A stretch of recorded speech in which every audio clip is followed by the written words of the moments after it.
Please welcome Rod MacLeod to Heritage Talks. Welcome, Rod.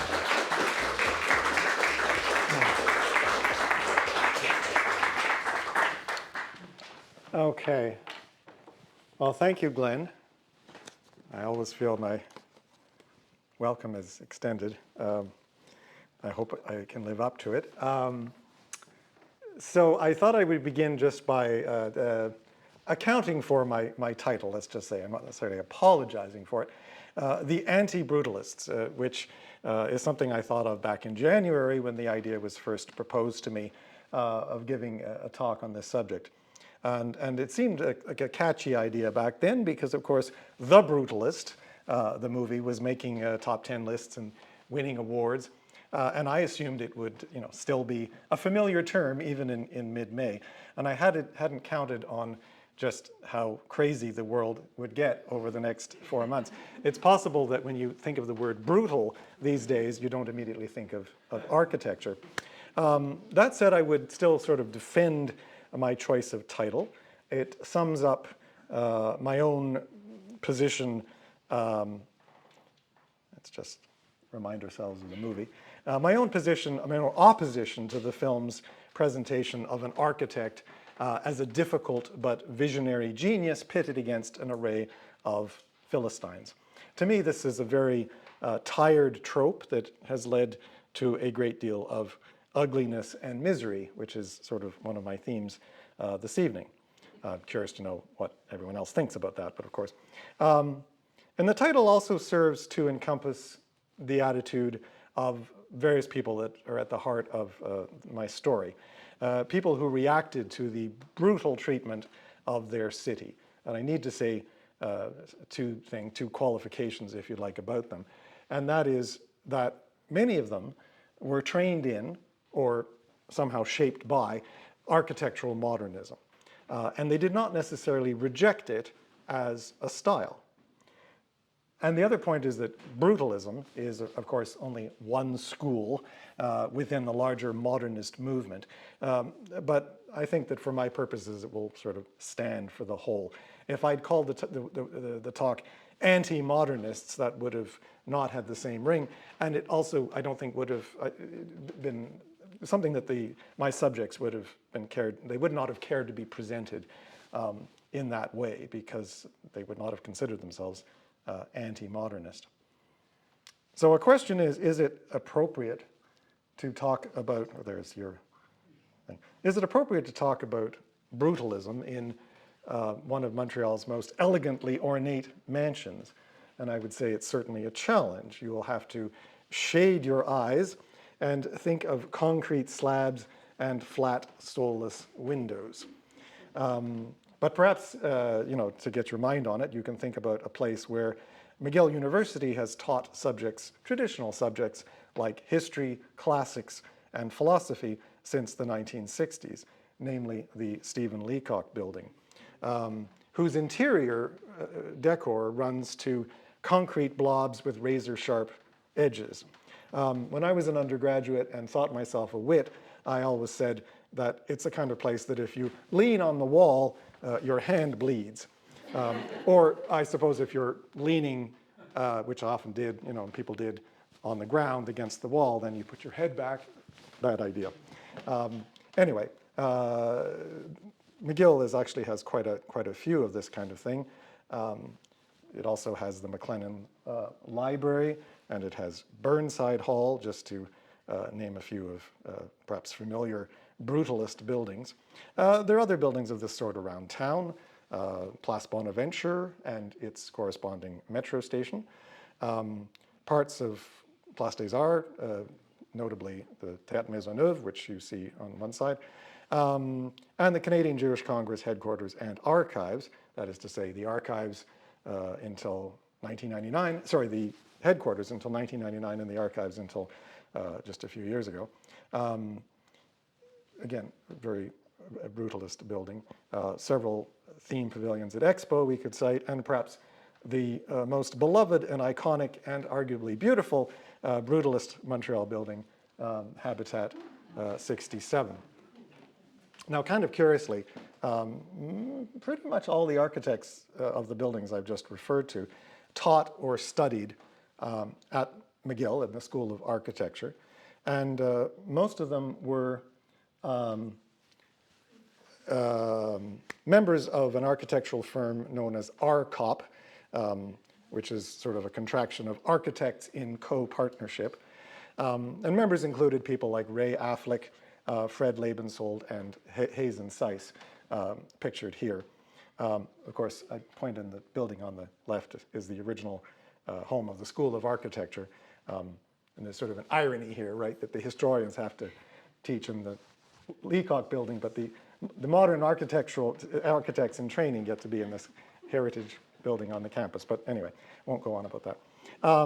Just, to take Hazen Seiss as a case in point, perhaps the most famous of this group, who studied at McGill and MIT and worked with Le Corbusier in Europe, definitely absorbed his radical ideas on architecture and urban planning, and came back in Montreal to pursue an equally radical career, if you like, among left-wing politics in Montreal. And of course, his famous colleague, Norman Bethune, with whom he went off to fight in Spain. It's significant that, like Seiss, most modernist architects were progressive thinkers. They believed in the power of architecture to improve people's lives and the power of planning to create better cities. I think it's important, especially given some of what I'm going to say, to remember that, this theme of very well-meaning. So a little background here. Modernist architecture is the product of the industrial age. It evolves with the rise of new technologies, new materials, iron, glass, a steel frame that allows for tremendous height, and also a big focus on lots and lots and lots of windows. Going back even to industrial exhibition spaces, and also the classic skyscrapers as they developed in places like Chicago and to a certain extent New York City. Significantly in Chicago, we start seeing them in great numbers in the wake of the 1871 fire because, well, it's when there's disaster, people turn to new styles when they rebuild. So like modern art, modernist architecture represents a rejection of old forms, especially classical symmetry and definitely ornamentation. There's an emphasis on simplicity and clean lines, rationalism, utilitarianism. Buildings can be made more efficient, including homes. And famously, Le Corbusier referred to a home or a house as une machine à habiter. So it's a machine that you live in, which is a very interesting concept. And here's perhaps his most iconic modernist building, or one of perhaps two really iconic modernist buildings from the 1920s. And this is his Villa Savoie, which is built near Paris. And I believe in its history, it was not actually inhabited very much. And that, I don't know what that says about it as a machine, but anyway. And arguably the other iconic building, very different in style, is the so-called Barcelona Pavilion from 1929 by the German architect Mies van der Rohe. So they both very different, and they were both within the grasp of modernism, but went in different directions. This, of course, is the German pavilion that was featured at the 1929 World's Fair in Barcelona. And if you go there today, you can see a replica of it, even though they tore it down like they seem to do after fairs.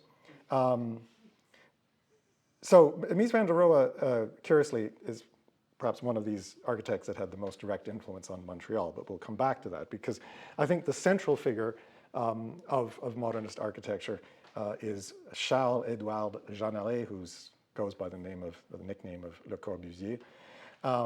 And this is especially true when we're talking about modernist urban planning, because Le Corbusier showed that the architect can truly play God and create worlds. When they move beyond architecture and get into the planning of cities, they move the stakes are really again, modernist urban planners are very well intended. They are very conscious of the horrendous living conditions, the traditions they came out of.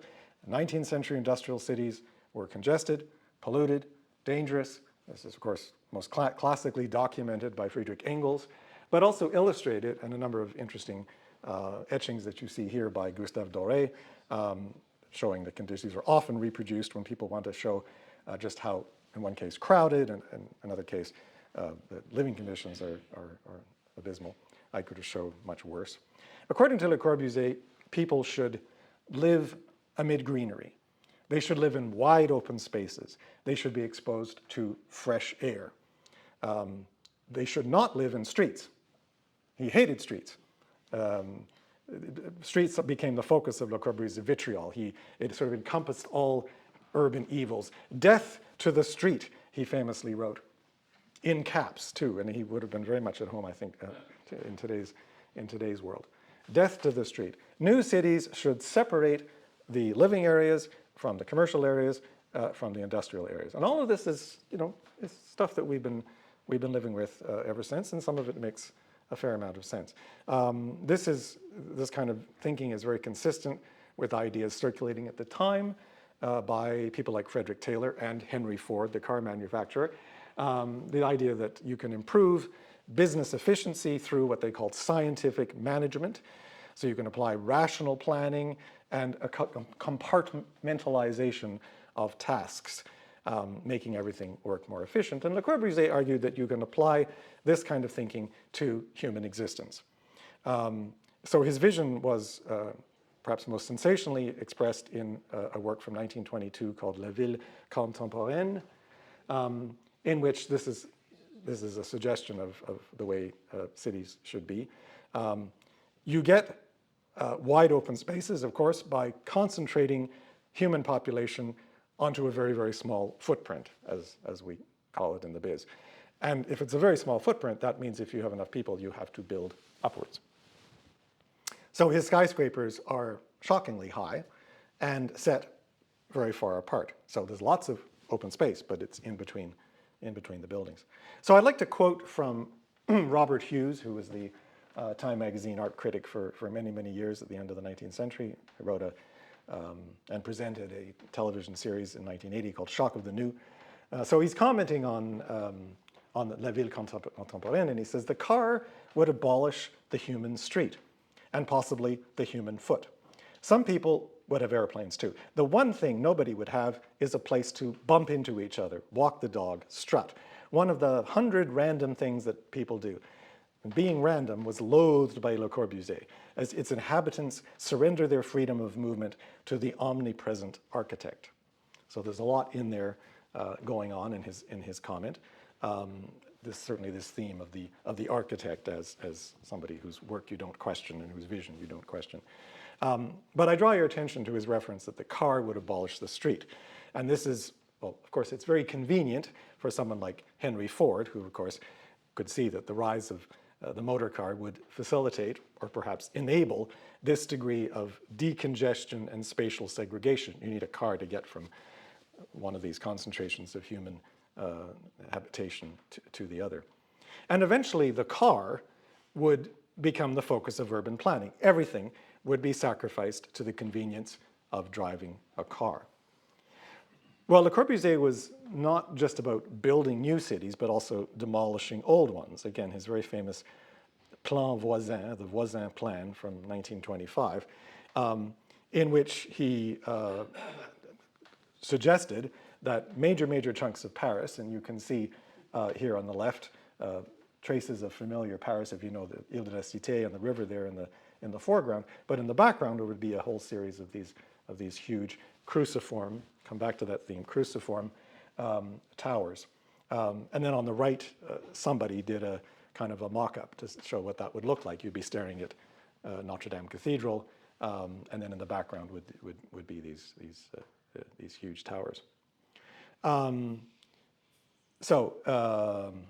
Yeah, okay. I just thought of this before I came. It's ironic that it's the Voisin plan. Of course, a voisin is a neighbor, and of course, what you don't get here at all is who your neighbors are, because everybody is so isolated, but that's just a detail. So Le Corbusier promoted all of this vision within an organization referred to as CIAM, or CIAM, the Congrès Internationaux d'Architecture Moderne, notably at its 1933 conference at Athens, which this is not a picture of. It happens to be a picture of an earlier conference, but that's the best I could do.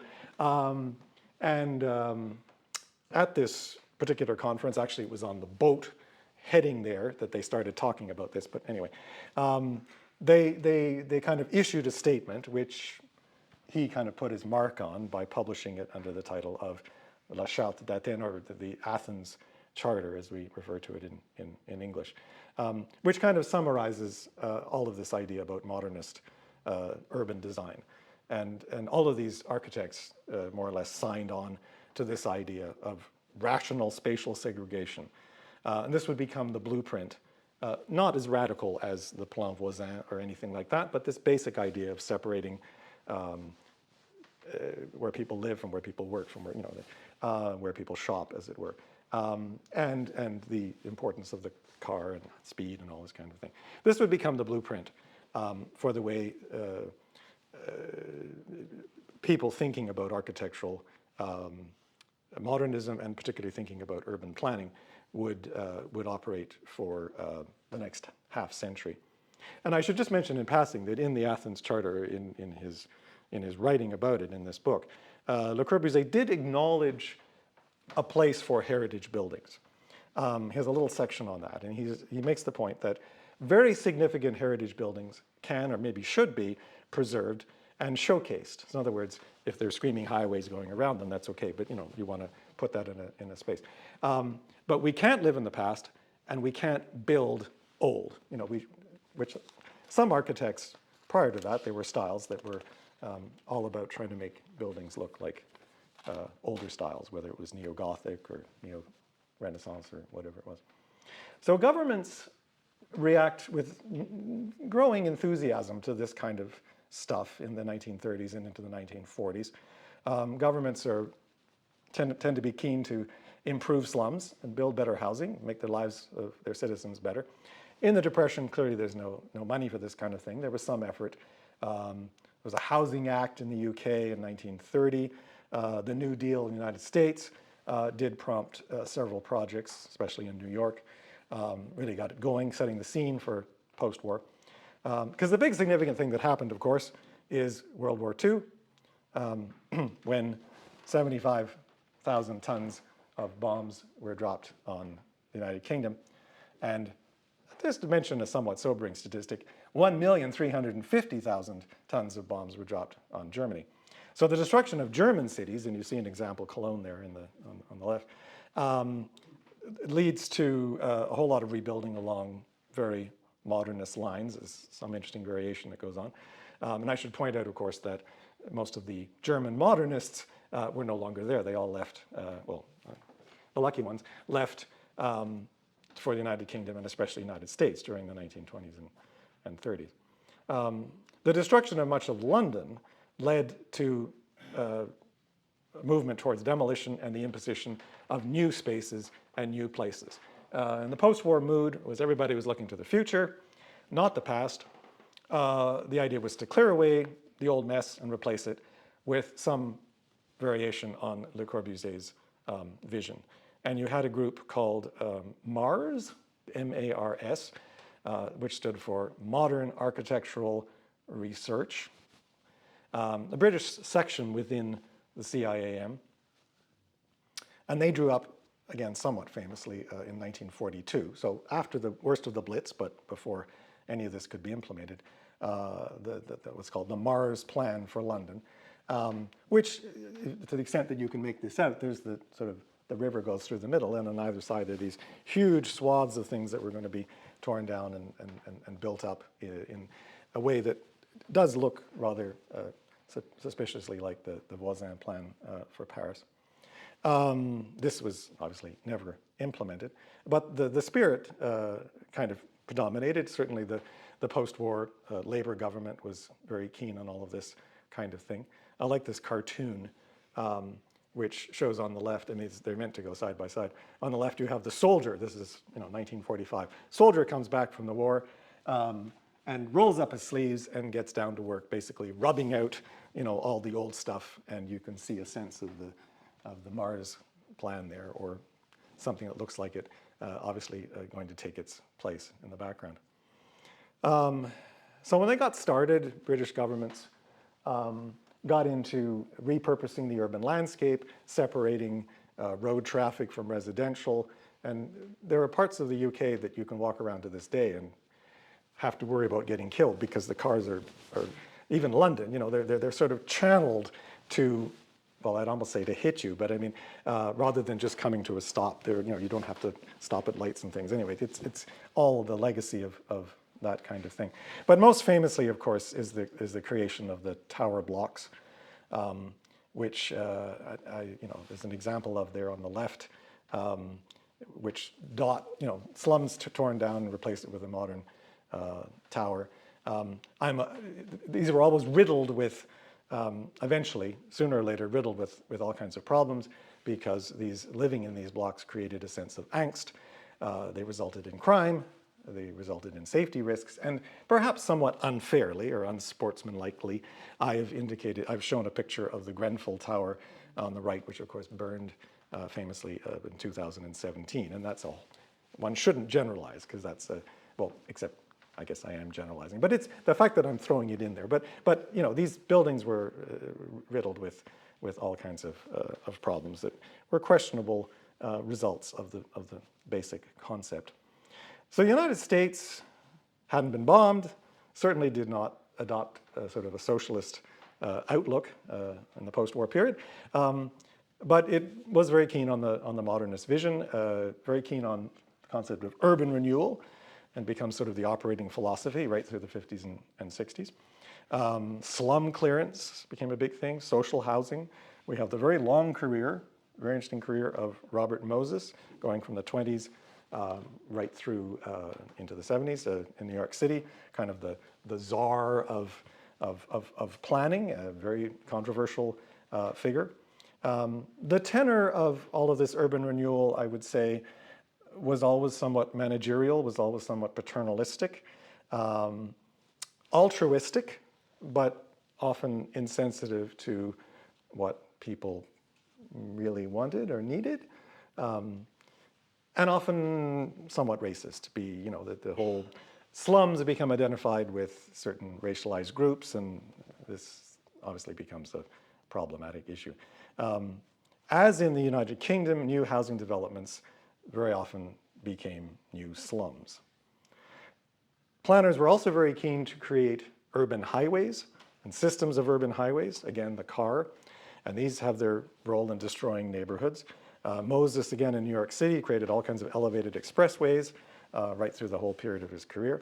Perhaps a more famous example is the Boston Central Artery, which sliced right, here's it being built, sliced right through the historic area of Boston in the 1950s, segregating the port and the North End from the downtown. And one could also cite the Gardiner Expressway in Toronto, which as of about 1955 was built right across the waterfront of that city. And then just mega projects, I guess we could call it, are also very inspired by Le Corbusier's vision. Here we have the famous example in Boston of Scully Square on the left, which was a honky-tonk, rundown kind of place, kind of thing that urban planners hated. My mother lived in Boston in the 50s and seems to have had a great time in Scully Square, so I think there's something to be said about it. But by the end of the decade, it was razed and the government center was built, the building you see portrayed on the right, with its sort of infamous, huge, soulless plaza in front of it, which is arguably a problem. Another example, which I will gloss over, is the demolition of Penn Station in New York at about the same time, beloved fin de siècle building. And that really touched a nerve with a lot of people, and one critic said that was just a nightmare, the fact that they would tear this down and build Madison Square Gardens. So the destruction of the urban environment was gradually starting to disturb and anger a lot of people, especially residents of these places. But the opposition was problematic, was kind of muted in many ways, because I think a lot of people were kind of frightened to question, who am I to say what a great architect is going to do or say. And for their part, I think a lot of modern architects had a tendency to look down or to on their critics, see them as ignorant, conservative, Philistine, perhaps. That's definitely a theme of The Brutalist, the movie. But there was a growing body of scholarship, most of it from outside the field of urban planning, that was becoming increasingly critical of this. And although I can cite many people, and probably the one with the widest impact was Jane Jacobs, who was a journalist, had a very broad education. I emphasize that because her enemies often claimed that she had no real credentials, and that's technically true. Also, she was a woman, so that, you can understand where they were coming from, as like, who's she to criticize, but also admire her for sticking up to some of these people like Robert Moses. She became a social activist when she lived in Greenwich Village, especially in New York City, an area that was constantly under threat at the time by Moses and the prospect of expressways and so forth.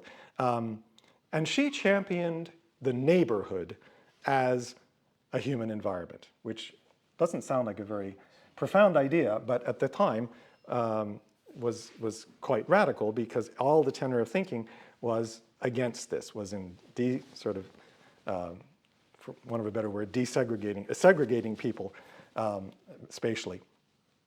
Her ideas were all summed up in this classic book, The Death and Life of Great American Cities, The Failure of Town Planning. And the word failure, I think, is very cutting, and I think perhaps somewhat sad if you're thinking of all the confidence that urban planners felt about the good work they were trying to do. This is a broadside attack on Le Corbusier's vision and the Athens Charter and everything that it represented about urban renewal. So she became something of a folk heroine, especially for opponents of urban renewal. She eventually, after being arrested for protests and things in the late 60s, moved to Toronto, where she spent the rest of her life. But in 1969, she was invited to Montreal to visit the neighborhood around Milton Street and Park Avenue, the area that became known as Milton Park, because that area was at the time under under the threat of demolition. And her verdict was, it's marvelous, it's unique. Montreal, I'm quoting directly, Montreal will destroy itself if it lets these areas of diverse activity go. So she was looking at these wonderful neighborhoods and expressing her tremendous fear. Not just that it would be a shame to lose them, but it would have a negative effect on the city. So by this time, this is 1969, Montreal had been experiencing a building boom, and it was fully in the thrall of modernist ideas. And this may be, like everybody knows this, but just to point it out, this is a map from, I guess, just before the war. But area we call Old Montreal down here, the traditional commercial center. It was gradually moving up. I mean, I guess by that time, St. Catherine Street was definitely the entertainment and arguably shopping, didn't mean that, shopping center of Montreal. But even finance, which still stayed down here on what they called St. James Street at the time, and now, of course, it's Saint-Jacques, was even slowly starting to move northwest up into this area, which we now think of as downtown. So this that had a sort of toll on how the city was looking. Just by way of illustrating that, of course, we have the Royal Bank building on St. James Street in Old Montreal, built in the 20s. So we're already seeing a departure from the quainter, older style of what we consider now to be Old Montreal. And here's an example, of course, from about the same period, uptown, the Sun Life building, of course, which was huge. At the time, it was the largest office building in the British Empire. So the historic center, historic core, and I'm trying to pick my name carefully here, was dialect. It was full of old markets, which were still thriving, but it was a market area. And there were warehouses. It was full of seedy bars, flop houses, and endless parking lots, because of course it became more profitable use of land to just park cars than to have buildings. So buildings were torn down just to make room for parking lots, which is a problem that the area still has. When I mentioned seedy bars, of course, as everyone knows, Montreal at the time in the 50s was Sin City. Many people have sung the virtues of Sin City in Montreal at the time. Jean Drapeau was not one of them. He was elected mayor in 1954, aiming to clean up the town. And his efforts were arguably, I don't know if they were inspired, I don't know whether he was aware of this, but it was straight out of the Le Corbusier vision of how cities should look. Now, the image on the map on the right there is something that came from the Pointe-à-Pierre Museum later, when it was an exhibition on the various areas that were lost to us. So it's a little perhaps problematic in terms of showing what was going on. But there was a thing that was sort of raised at council called the Plan d'Auzois, the Dauzois plan, but named after a particular councillor. And this is not it, but it gives you a sense of some of the flavor of it. These are areas that were targeted for renewal and development. The immediate target, which by 1957 was victim of urban renewal, was the red light district, which is this, well, as you can see by the word red light right here in the middle. And the red light district, in 1957, the residents were evicted, and the area was torn down to make room for the Habitation Jeanne Mance. Picture on the right gives you a flavor of it, and you can see some ladies in the doorways and in the window, and a lot of cars. And then you can see the building that you may be familiar with to this day, which is an interesting attempt at social housing, and people have criticized it, and it's the subject of some interesting studies and films and things. What was I going to say about the red light district? What can I say about a red light district? Oh yes, the gentleman you see to the right there, who's actually holding up a clipboard, holding up a clapper thing, because what they did, and you may know this, when in the course of these demolition projects, they went around beforehand taking copious photographs of the various areas. And these are problematic documents because they're clearly intrusive. An official comes into people's houses, let alone the streets, and takes pictures, and often they are not flattering, and not that these were necessarily beautiful places, but they don't look, nobody looks their best when somebody jumps out and takes your picture, right? Or jumps in this case, and takes your picture. But they are fascinating and extremely valuable records of the way that these communities looked prior to their demolition, because they just simply do not exist anymore.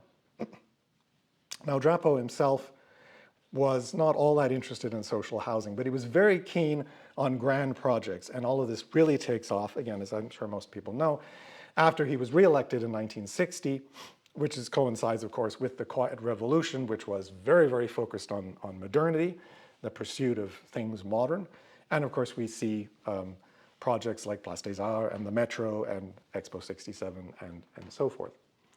But looking at the 50s, there are perhaps two major infrastructure projects that were tackled and that I'm going to mention.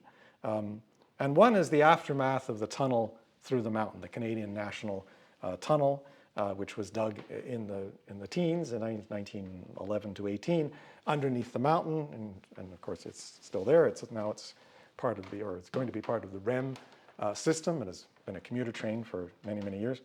But it left downtown this enormous hole, which according to many, was very unsightly. And you can see on the right there, it kind of sliced through the area. There's the cathedral and Church of St. Paul on the other side, left kind of on the lurch. And then this is another view of it on the left.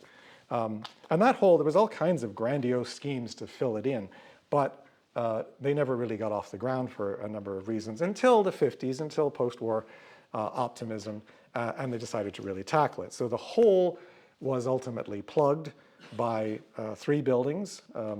One, of course, was the Queen Elizabeth Hotel, which is not my favorite building in the city, despite its very interesting history, and you may know the history involving, among other people, John Lennon and Yoko Ono and so forth. And another building, of course, was what they call the Terminal Tower, which was sort of the tower on top of the new railway station to be administrative offices for CN. But of course, the famous plug was one that really took over the whole area, and that's Place Ville-Marie, which opened in 1962 as the new headquarters of the Royal Bank, which I showed you a slide of before in Old Montreal. So it's moved uptown and one institution less in the Old Town. So Place Ville-Marie is this massive building, and it dwarfed anything around it. Doesn't do that so much today, but even at the time there was this tower, the CIBC Tower, built just a couple of years before in Dominion Square, which was briefly the tallest building in the city, but Place Ville-Marie blew it out of the water. And it has this vast, or had, I mean it still does, but it's very different now, this vast plaza around it with all of the problems of these vast plazas that are so beloved of modernist design. Who goes there? They're not necessarily very comfortable because they're full of wind and can be very cold in the winter. And do you see things happening there? Well, that's the question. Beautiful vista from, and this is something that I think is very well worth standing there and looking at, because you can look right up McGill College Avenue, you can see McGill and you can see the mountain, and it's very beautiful. And if you stand in the other way and look down, you see the Queen Elizabeth Hotel, which is not such a great view in my opinion, but there you go.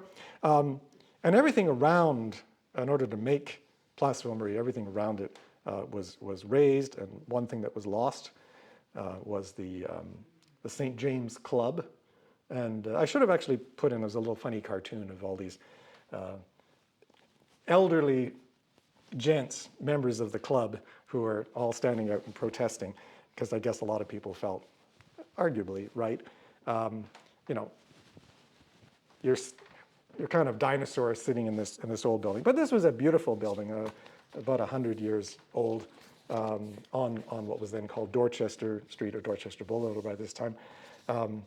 And the building on the photograph on the right shows Dorchester Boulevard in 1961 with Queen Elizabeth and Place Ville-Marie and Sun Life and some other buildings that, of course, were coming up. So the whole tenor, the whole feeling of the area, in fact, was transformed by this massive structure that was introduced in the middle of it. And it really signaled the fact that Montreal had entered what I would call the Corbusian age. Now, this is all to do with the railway, and the railway, of course, is important. But even more critical, of course, is the drive to facilitate vehicular traffic, by which I mean the fascination with roads and especially expressways. So Drapeau himself was keen to make Montreal car-friendly, which is an interesting contrast to our current municipal government.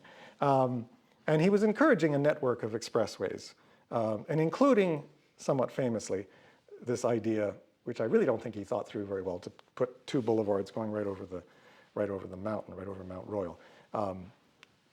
It exists in a sketchy form. I don't know how seriously that was taken, but it's an indication of his very elaborate vision. So work began at this time in the 50s and into the 60s on the Metropolitan Expressway and the Dakar Expressway, and the need was there to link both of those with the new Champlain Bridge and link all of that structure, all of that network with the downtown core. So the plans, as they were evolving, called for an elevated expressway that was running right along Commissioner Street, which is right at the edge of the port. So it would affect, rather like in Toronto, separate the port from the rest of the city. So a kind of a radical idea, and it was sort of seen as such. Enough for the city to decide to hire a team of experts to consider the viability of this scheme, if you like. I mean, that had some foresight. So the Department of Planning hired this consulting firm called Van Ginkel Associates, which effectively was a husband and wife team, Saidye Van Ginkel and Blanche Lemko. And you see a picture of them there. Lemko herself was British born, but she came with her family to Montreal as a young teen. And she attended and graduated from the McGill School of Architecture, 1945. And she went off and actually worked with Le Corbusier on his new post-war project, the Unité d'Habitation, in Marseille. This is a famous Le Corbusier building, but also a famous work of modernist architecture. It represents a lot of his thinking, of course, about residential space. Lemko became a very keen believer in modernism. She joined the CIAM, the Congrès International d'Architecture Moderne, and it was there at one of their conferences that she met the Dutch-born architect Saidye Van Ginkel, Daniel Van Ginkel in his name, he called himself Sandy, in 1953. They married, moved back to Montreal, and set up this architectural consulting firm. So they studied this plan, and this gives you a little bit of an indication of what was going on, because if you can see this is the port at the time. You can see some of these silos that hadn't gone down yet. But this is more or less the route of the proposed highway right across the very front, the very waterfront, essentially, of the city. So the Van Ginkel studied this plan, and they identified 3 problems. Number 1, it would cut the city off from the port, and the port off from the city, which had economic consequences, potentially. It argued that many historic buildings in the old city would have to be demolished, simply to make access ramps for the highway. And the entire neighborhood would be destroyed, essentially. There would be the displacement, they calculated, of 1,456 families, 30 businesses, and 27 industries. The Van Ginkels proposed an alternative route that would retain the idea of the expressway. And this is interesting because they were not specifically against the idea of elevated expressways. They just thought that was a lousy place for it. So Blanche Lemko, in fact, went on to extol the virtues of beautiful expressways. Often the term was parkways. There was a place for it, and clearly the car was here to stay. And she felt that it would not disrupt the city so much if it was built a little bit where it eventually came to be built. And that's the expressway that now runs along the escarpment below La Gauchetière there, and that's basically the Ville-Marie Expressway, and eventually goes underground, or at least becomes a trough right at the edge of the old city and the new. And this whole project, like others, resulted in the displacement of all kinds of people and the demolition of all kinds of buildings in the interest of creating this expressway. We have a modern picture of it here. The port was saved, but what's now Old Montreal was still, and still is, segregated from the rest of the city by this enormous expressway. So it's a little of 6 of one and half a dozen of the other, if you like. So when they talk about this old town, and they did in their report, and in fact they began talking about it as Old Montreal, and arguably, at least the urban legend is they're the ones that invented the term Old Montreal. They were talking about it as a distinct place. Yeah, sure.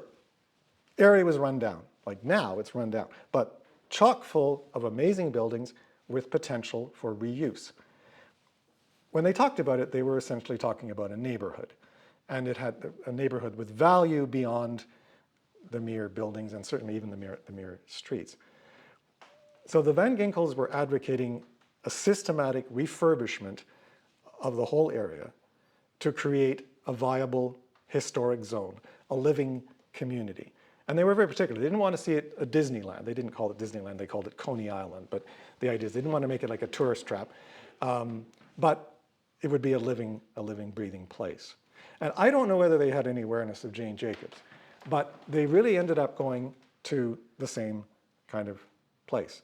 They were echoing her vision and advocating an environment and advocating a community, a neighborhood, not just a bunch of important historic buildings or what were seen as culturally important buildings. Up until that point, the whole tenor of heritage conservation, and this goes back to the creation of Canada's Historic Sites and Monuments Board in 1919, the whole tenor was about preserving sites, preserving buildings or very specific places that had to conform to a set of criteria that involved what was important historically.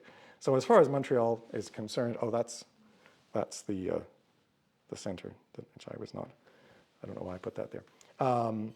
So a building like Notre Dame Church, no problem, it's a heritage building. The Chateau Ramezay, a little more problematic, given its somewhat varied history architecturally. I think it had to fight a little bit to get seen as viably historical. And all kinds of housing, apart from that, probably fell by the wayside entirely. And a lot of this is kind of reminiscent of Le Corbusier's idea that, yes, there are certain buildings that we can showcase and so forth. But we certainly don't want to influence our vision for the city by going out of our way to preserve them. I'll just go back to that slide I had before because I quite like it. These are some images of the old town. Again, arguably decrepit or at least dark and gloomy and so forth, but they could see potential. So going against this whole tradition of selecting things to be preserved on their historic importance, here are the Van Ginkels, these respected modernist architects, acknowledging that an entire area had value. And this represents the beginning of a real sea change in the way that Montrealers saw their town, saw old Montreal to begin with. Now, to its credit, the Drapeau government decided to explore this theory a little bit more, and it set up in 1962 a commission to look into the status of Old Montreal and to make recommendations about what to do with it. The commission was named after Jacques Vigier, the first mayor of Montreal back in the 1830s, so it was called the Vigier Commission. And it had members from all over the place, including a great number of Anglos, and I cite people like Kenneth Mackay, a judge of the Supreme Court. I guess I should go, yeah. Judge of the Supreme Court, John King, curator at the Chateau Ramezay, Priscilla Reed, librarian and longtime advocate for heritage in the city, and Eric McLean, who was the Gazette music critic. So a diverse group completely. And the commission made all kinds of recommendations. The one that was immediately implemented was the prohibition of any further parking lots and garages in the old town, because this was clearly seen as destructive, and the city was agreeable to that. The commission also recommended declaring what they were now calling Old Montreal an official historic area. And again, the city agreed, but with a certain limitation. Now, this is the same map I showed you before, and you can see the outline of Old Montreal, which corresponds to the outline of the old walled city, more or less, right here. But what the city agreed to designate as the historic center of Old Montreal only went up to Notre Dame Street. So there's this whole bit of what is still the old historic city up here, which was not under consideration, even though there's a lot of old historic buildings up there. So why? Well, it seemed that the city had made two contracts that it did not want to jeopardize. it had made deals, in effect, with contractors. One was for the Banque Canadienne Nationale, which was slated for construction on the east side of Place d'Armes. And you can see on the left a drawing, an artist standing on the steps of Notre Dame Church looking out. So this building over here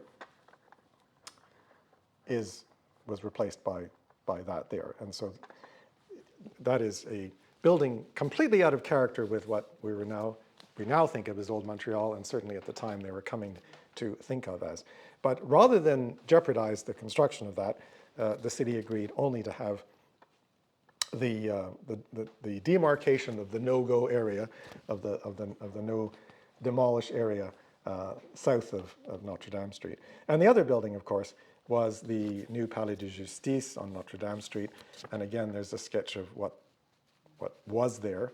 Everything virtually over here was destroyed to make room for the Palais de Justice. So this is a little view of what was traditionally called Little St. James Street, which was an area from the late 19th century frequented by lawyers' offices and notaries' offices and things like that.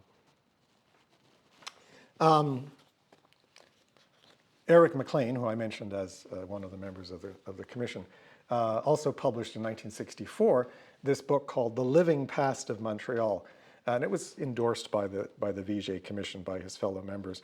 In fact, there was a foreword by the chair of the commission, Paul Gouin. It's a very engaging text on Old Montreal's built environment and the origins of the Vigier Commission. It's a good source. And it's full of these beautiful drawings of streets and buildings by the artist R.D. Wilson. And I've already shown you some, and here's another one here on the right that really give you a fascinating portrait of the old town before its refurbishment. And there was a little bit of refurbishment. Even in the early 60s, the city invested about $6 million, which was a lot of money at the time, to fix up Old Montreal, meaning they fixed up Bon Secours Market to be used for municipal offices, which is what was originally used for. And it also put down cobblestones in a number of streets and installed 19th century style street lamps, all very nice. But of course, if you want to avoid businessification of an area, you need residents. You need good neighbors for the neighborhood. Well, they got one in Roderick MacLeod, who in 1961, even before he was on the commission, purchased the old Papineau house on Bon Secours Street and fixed it up as his home, and it became the place where he lived.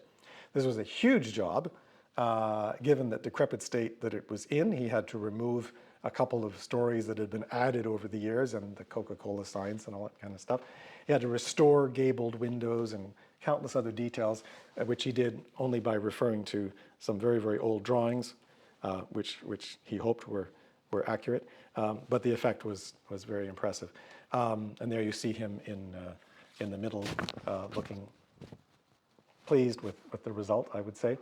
And you can see the result. You can go to Old Montreal and see it to this day. And it's something of a success, I would say. But his actions by doing this and by deciding to live down there had consequences. Many other people, certainly within his circle, also chose to go down there, buy up houses, fix them up. One person was Fred Lebensold, whom I mentioned way at the beginning of this as one of the members of RCOP, the architectural firm, and a committed brutalist. And yet here he was down there buying up an old, I think he said fish market or something, I don't know what that means, and turning it into places to live. Another person who did the same thing eventually and moved down to Old Montreal, setting the scene for others, is Phyllis Lambert, who was a strong proponent of modernism. Phyllis Lambert grew up in Montreal, but eventually moved to Paris to study and work as a sculptor. In 1954, she heard that her father, Sam Brofman, head of Seagram, was planning to build a new company office in New York City, and she convinced him to use top-of-the-line modern architect. And she was in charge of choosing the architect, and she chose Mies van der Rohe. Remember, I mentioned him a long time ago. And indeed, the two of them worked closely together, as you can see from the photograph, to design the Seagram building, which of course is still a thing in New York. And she became a passionate advocate of Mies van der Rohe and his style. So the Seagram building is very typically Miesian, as they say. You can see that, you know, the sheer glass, and also the recessed sort of plaza there in the foreground, which was a big thing because apparently Sam Brofman thought, why do we want to waste all this space?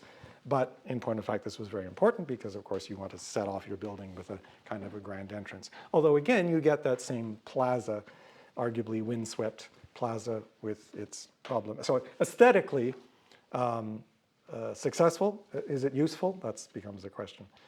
Phyllis Lambert went on to study at the Illinois Institute of Technology in Chicago, which the campus of which was designed by Mies van der Rohe. She studied architecture and design. And interestingly, quid pro quo, Mies van der Rohe designed a building that we know as Westmount Square here. So that, you know, there's a lot of connection here. That's why I said he has an influence on Montreal. And indirectly through Phyllis Lambert, because also in 1964, the Brofman family decided that they were going to, as a special tribute to the matriarch Saidye, create an artistic and theatrical center, a cultural center in Montreal, that by the decision Phyllis Lambert was going to design, and which she did. That's the Saidye Brofman Center, which we now know today as the Siegel Center. But this is her design, and you can see that it is very heavily influenced by Mies van der Rohe, outside as well as in. And so that is a real mark of, for today's purposes, I'm arguing her genuine, passionate commitment to the values of modernist architecture. She also, while living in Chicago, was exposed to some of the distress of urban renewal and the consequences. And she actually worked very hard during that period on a number of projects to document some of the old buildings and a number of other projects for conservation. But she was just really warming up because by 1973 she came back, her father was not well, and I think after he died she decided to stay in town, bought the old factory building in Old Montreal, converted it into her residence and office, and it was from this place that she took stock of the state of heritage in Montreal, which was not good. So the 1960s were a great decade for modernism in the city, largely because of Expo 67. Now, I never get tired of saying good things about Expo. It put Montreal on the map, it brought the world here, it introduced us to world culture, all kinds of stuff. I would make that argument still. As a built environment, it was exuberantly modernist. And its design reflects a growing ambivalence about Le Corbusier, let's just say, because it's it's largely the work of Sandy van Ginkel, who was put in charge of the master plan. And we all assume that there was a lot of input from his wife, Blanche Lemko, as well. This particular gig didn't last all that long for political reasons, but quite, I think, arguably, their stamp remained very much on it. So you see this flavor of I'm sure many of you remember Expo, these imposing buildings set among these vast plazas, but there were no cars. There's no sense of the difference, the cars being, centered around trying to whisk you around from building to building. It was a pedestrian area for the most part. And this is a very European idea that I think had a big impact on Montreal. And the plan and this is the famous, it's sort of the schema as it became used in the guidebooks and things, so it's not necessarily the original plan at all. But it made very good use of its setting on the islands, of its proximity to the water, Even the little canals and things were green, and people strolled along them. It was, again, a very different concept from what people were used to in a typical North American city. And a high-speed train, well, high-speed, a nice fast commuter train would whisk people from the official entrance to the expo site here at Place d'Accueil, right over the bridge and into various places on the island. And Saidye van Ginkel was also in charge of, sorry, not in charge of, but responsible indirectly for the creation of habitat.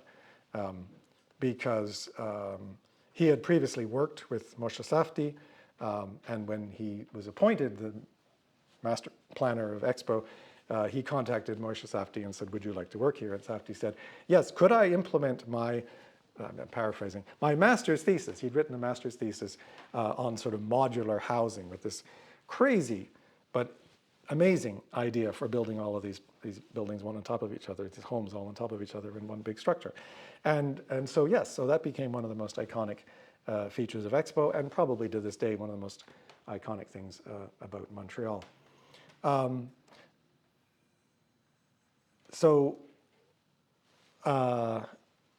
As a downside, I will say that all of this occurred, took place at the edge of areas that had to be destroyed. This is the dark side of the creation of Expo. A number of communities ended up, or the effort to demolish and renovate was accelerated by the presence of Expo. Very specifically, Goose Village, which is right next to the entrance to Expo that I showed you on the map before. A Goose Village, a classic working class area on the edge of Griffintown and so forth, demolished 1964, despite much local protest. And for a long time, most of the area was just used for parking, for people accessing Expo. But a huge chunk of the middle of it was to create the Autostad, which of course was the big stadium connected with Expo. And there was lots and lots of fabulous shows and events and things happening at the Autostad, which are great during Expo year. And the aftermath, it became a football stadium. I certainly remember enjoying games there. But it replaced an entire community. We also get the so-called Faubourg à molasses, Faubourg, which is to the east, demolished again in the 63, 64, again, despite much local protest. And the area, for the most part, during Expo was just used for parking, again, for people to leave their cars there and then get whisked over to the Expo site. But afterwards, by the early 70s, they built the Maison Radio-Canada, the Radio-Canada building, which you see on the right. And it is so isolated with nothing around it but open space. It does look very sort of classically like a Le Corbusier type of notion. Of course, we get Little Burgundy, which had much of its houses razed in the middle of the 60s and replaced by public housing. Again, and I'm sort of citing Stephen Hye's recent book on this and other areas around that, commenting that the area really became a slum after urban renewal and not before, which is an interesting observation. And then finally, Milton Park, as I mentioned it before, 1968, there was a whole plan to demolish 6 square blocks. Huge protest. By this time, the agitation was really building, even though despite all of the protest, demolition began in 1972 and had a second phase that was not successful, but a lot of damage was done at that time. So there was growing anger at attempts to destroy heritage structures. A classic one was the decision by the CPR to demolish Windsor Station and build a modern tower, which the whole project was thwarted to a large extent because of an activist group which became known as Friends of the Windsor Station, formed in 1971 to oppose the plan. I'm going to cite 3 important figures within the Friends of Windsor Station. One was, and from left to right, Michael Fish. And Michael Fish was an architect who had a certain career building apartment buildings, and then kind of realized the importance of architectural heritage. And essentially, I would say, he probably would deny this or scoff, but that he kind of sacrificed a lucrative career for his engagement as a heritage activist, and his support for public projects. Mind you, it was not a good PR move as an architect to come out strongly against some of these urban projects. So he may also have just simply, I mean, not that that was a motivation, but I'm sure it wasn't easy to find the kind of work that he once had once you open your mouth, you know. Middle figure, of course, Brian Merritt, a photographer who was very keen on capturing at-risk areas at the time, and he went on to be involved in various publications celebrating the city's heritage. And the guy at the right, on the right, is Jean-Claude Masson, who was an architect and an urbanist, and he wrote a doctoral thesis on Montreal's architectural history, which he published in 1974 as Montreal in Evolution. I guess he published it in French as Montréal en Évolution. But, and this is a seminal study of the city's built environment from a position of an architect. So, you know, as a historian, it was a cutting edge thing when it came out, and very important in sort of positing, you know, the importance of knowing about history.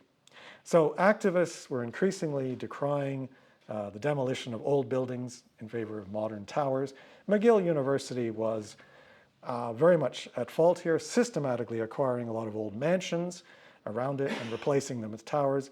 I talked about the McLennan Library before. That's the house that was torn down called Dikusha to replace it. If you know McGill, the McIntyre Medical Building replaced a huge mansion. Education building up the hill, which many people have very fond memories of attending, replaced respectable mansions at the time. Most egregious, I suppose, of all of these was the Prince of Wales Terrace on Sherbrooke Street, perhaps the city's most elegant set of terraced houses, which was demolished in 1971 to build a new home for the Faculty of Management, which ironically was dedicated to Sam Brofman. Given that his daughter was involved in fighting this kind of thing, it's a little bit ironic. But that was something that was a source of great pride to him at the end of his life, to have this building at McGill named after him, so she wouldn't begrudge him that. Our activists would argue that all of these buildings could be repurposed for teaching and research, and I think this is a lesson that universities have in fact learned. Concordia is even better at it. But at the time, McGill was just not interested in that kind of thing and put up all kinds of obstacles. The gaze also went up and down Sherbrooke Street, Montreal's Fifth Avenue by reputation. This hardly counts as urban renewal, and it certainly doesn't count as slum clearance, but activists were very conscious that this Sherbrooke Street itself was a community, was a kind of neighborhood, and because it was so sort of iconic for the city, that to tear down some of these old mansions and replace them with buildings like the Port Royal from 1964 was going to have a detrimental effect on the whole city's character. Now, of course, Sherbrooke Street itself had been, and a lot of these mansions had gone earlier in the century to be replaced by apartment buildings, classy apartment buildings, of course, hotels, the Ritz, of course, churches, high-end shops, and so forth. Something about the Port Royal did look a little ominous because it was of its sheer height and its very, very contrasting style to anything else around it. So all of these fears were kind of confirmed in 1973, in the spring of 1973, when word got out that developers were thinking of demolishing the Van Horn House.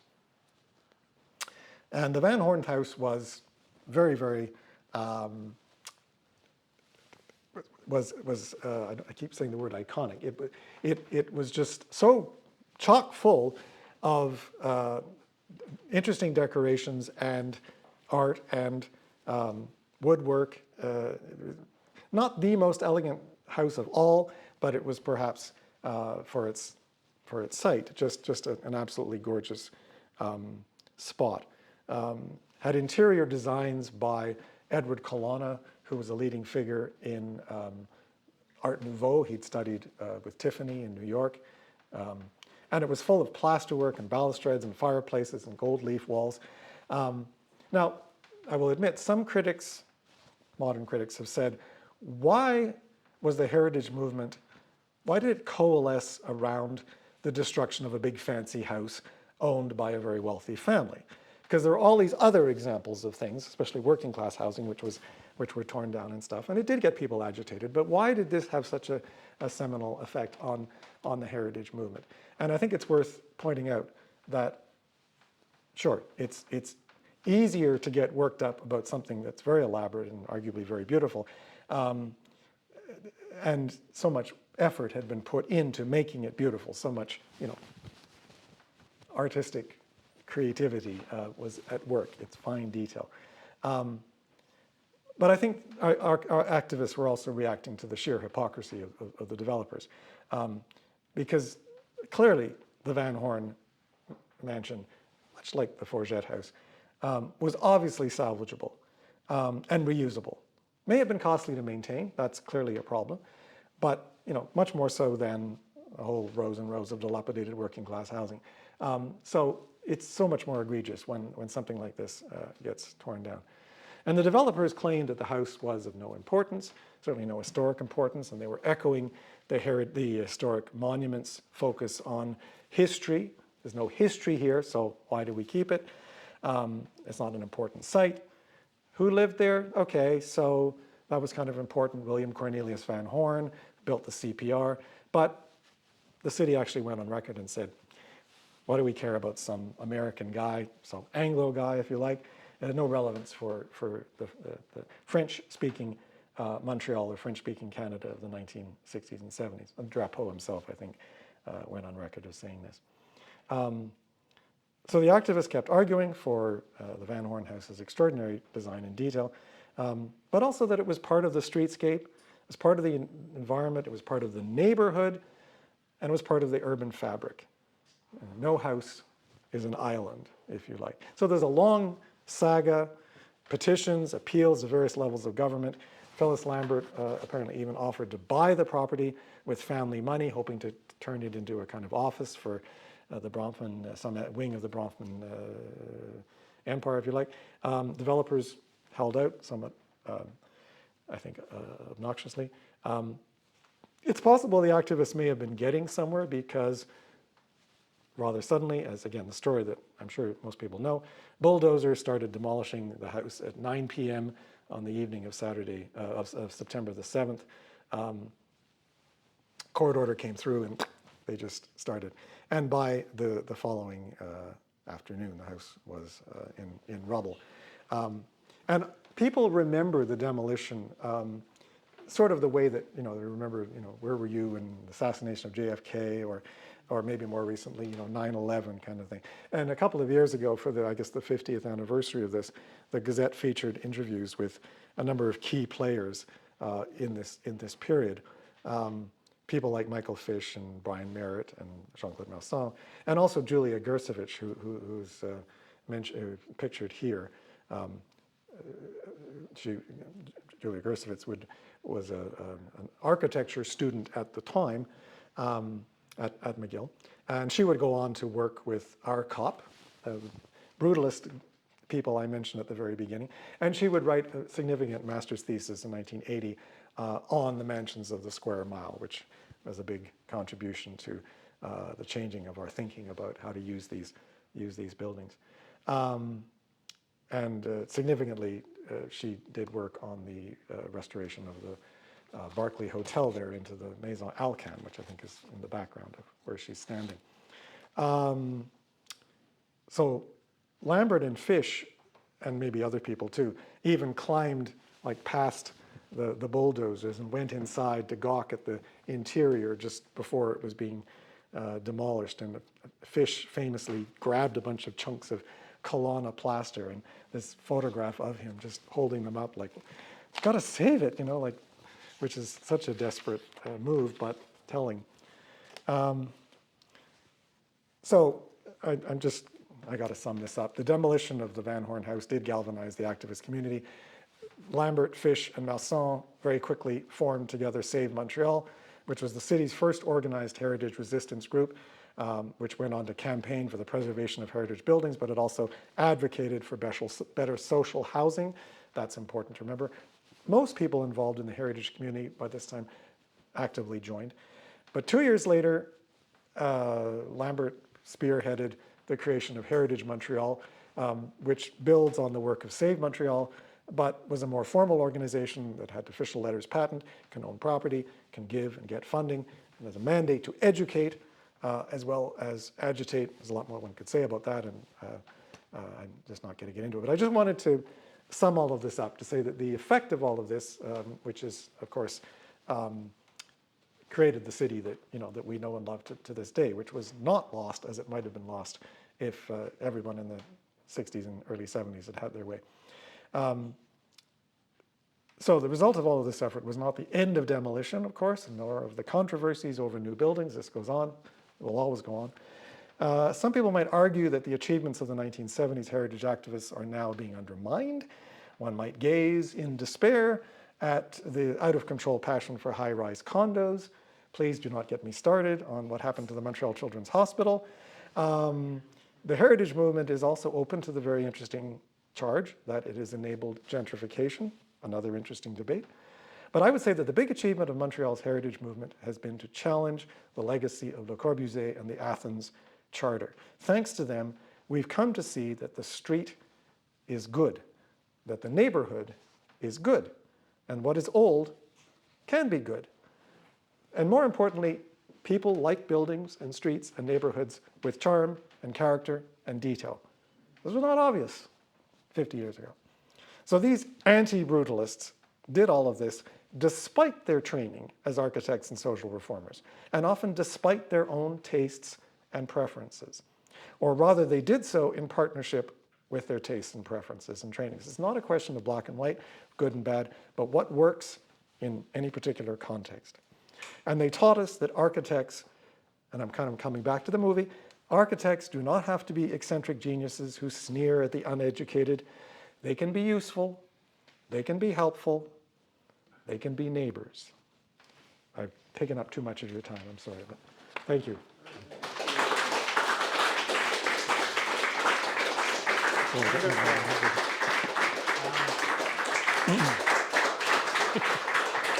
Well, we'll open up the Q&A. I mean, it's, I think back to that reflection I opened with, which, I come here in 2005 with a certain naivety, and yes, you don't come with this collective memory of what was there before, but definitely the juxtaposition of these different layers was intriguing and compelling to me, but perhaps not to everyone. I want to ask a question. I'll see if I can make it a question.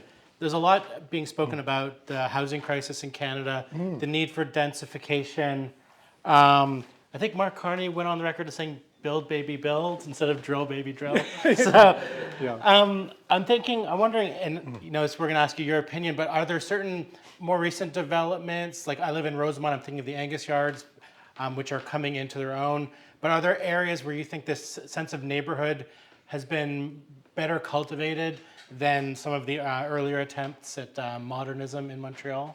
Oh, yeah, I would say so. I mean, I don't want to, at the risk of sounding naive, I think people are greedy, but they're also more sensitive. They've, a lot of lessons learned and so forth. So, yeah, I mean, without wanting to compliment any particular project, I think there's a spirit of, even if it's just like we don't want to make the same mistakes. I'm not saying people won't make the same mistakes, but I think it's so much better. It was really, really brutal back then. I mean, it was just like, who cares?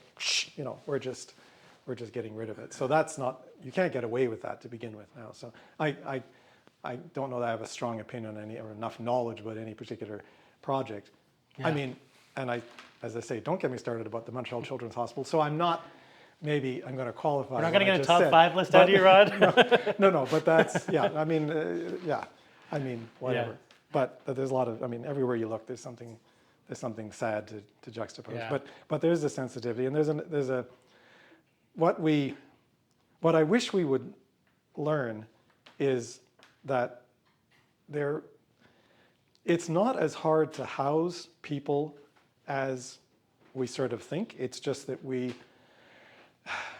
I don't want to make a call for the socialization of public of housing, but although I might in other contexts, but just, there's a lot of infrastructure that could be used, and for reasons of, dollars and cents and so forth, it's arguably hard to do it, but it's there, and like this. Are all those buildings used? Are all these buildings full? I don't know.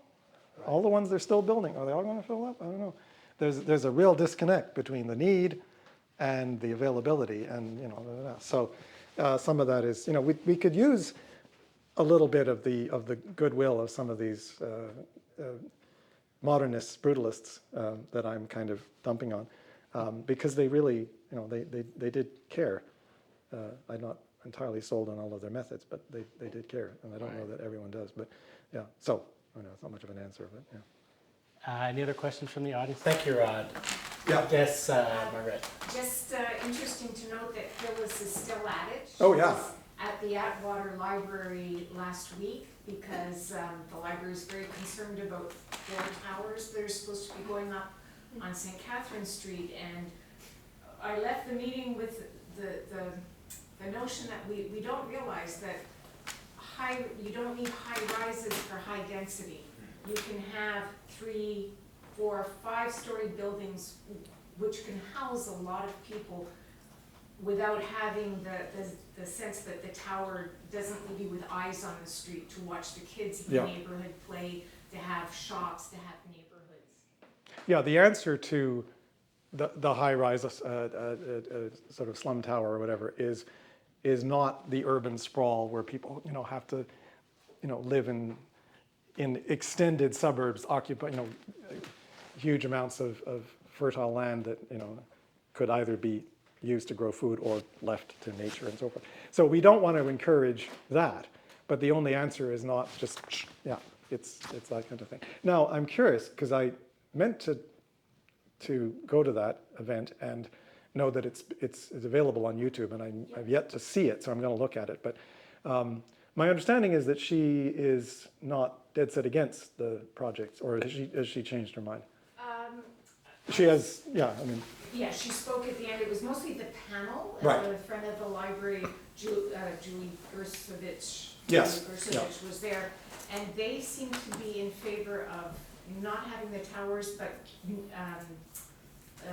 housing a set of buildings in a different area to make the alleyway sort of focus on the Atwater Library at the end of it, to try to give that building more of what it deserves, more focus as part of the neighborhood, as a community hub, rather than having the building in the shadow of these 4 big towers that, are they going to be able to rent those spaces in the towers? People aren't looking for that as living space anymore. Yeah, my understanding is that the library is fearful of the encroachment, and I'm not sure exactly what their argument is, but that, yeah,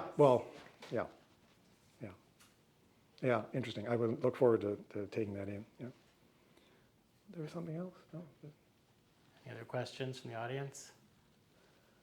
I wasn't sure whether we were going to have some like diehard modernists show up and like start throwing tomatoes at me or something. But and again, as I'd say, it's a mixed bag, and there's good and bad. It's not. I'm just whatever, having a rant. Anyways, I think that wraps up our programming for this evening.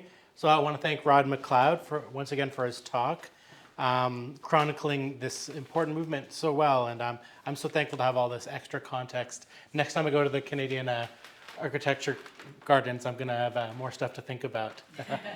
I also want to thank our venue for tonight, the Forget House, as well as Noah Garcia. Of course, the QAHN volunteers, led by Sandra Stock. Have a bunch of them. Dorothy's here, Rick Smith's here, Carol's here. So they've also set out some lovely, I'm sure I forgot someone, but... Yeah, so the surge is out there now, 3 different kinds of brownies. Well, that's what I'm getting to. That's the important thing. So we got a nice spread out there. So after hop out there and we can continue chatting. Finally, I just want to thank the sponsors of Heritage Talks. We have the Zeller Family Foundation, Canadian Heritage, and the Townshippers Foundation. So head on back for some snacks and drinks and some chatting. If you like, visit the QAHN booth if you're interested in our publications and our services, or interested in becoming a member. So have a good evening, everyone, and thank you so much for your support.